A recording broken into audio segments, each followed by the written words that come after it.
Pourquoi et comment le NPA intervient dans les quartiers populaires?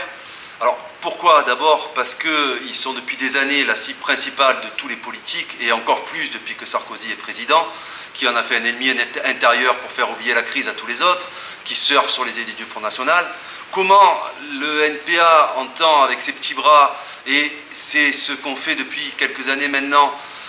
regrouper un peu toutes les dynamiques de lutte qui existent dans les quartiers populaires, qui existent par plusieurs biais, que ce soit les associations, que ce soit les rappeurs, que ce soit les habitants, que ce soit les collectifs, etc. etc. Et c'est justement, alors le NPA œuvre à la fois à essayer d'offrir des cadres politiques et surtout d'offrir une tribune à ces personnes qui n'ont jamais le droit au chapitre, que ce soit dans les médias, dans les journaux ou sur la scène politique,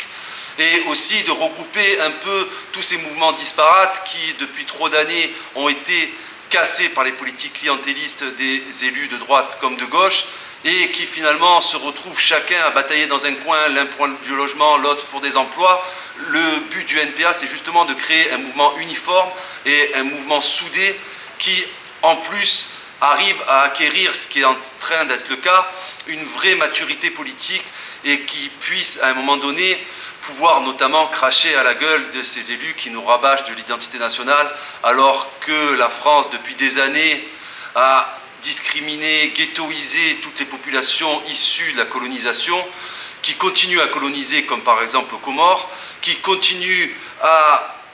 envoyer les flics de manière de plus en plus violente dans les quartiers populaires, qui continuent à stigmatiser les rappeurs, les jeunes, les femmes, les musulmans. Et c'est justement pour tous ces combats-là que le NPA intervient et continuera à intervenir dans les quartiers populaires.